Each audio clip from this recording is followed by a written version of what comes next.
मठ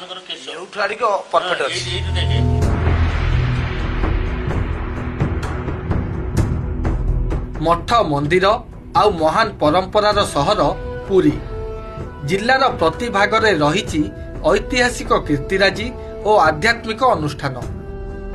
एही क्रमरे जिल्लार पिपिली ब्लॉक बागेश्वरपुर ग्राम रे ठाब होइछि अष्टम शताब्दीर कीर्तिराजी।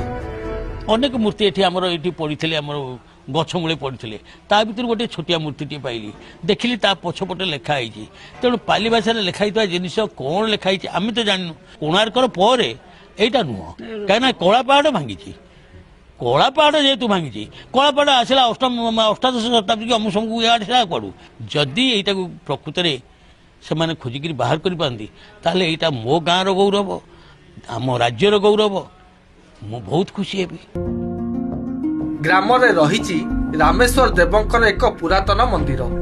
मंदिर रे पूजा पाउचंती महादेव देवी पार्वती और गणेश और कार्तिक। एही भव्य मंदिर पूर्व गंगवंशीय समयर बोली जना पड़िछि।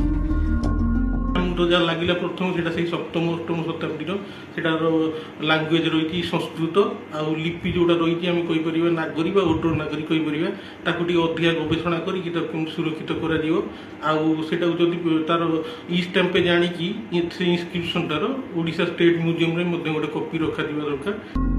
लोक कथा अनुजाई कला पहाड़ आक्रमण रे मंदिरर अधा अंश भांगी जिबा परे ग्रामवासी मंदिर को मरामती करी पूर्णांग रूप देइछंती।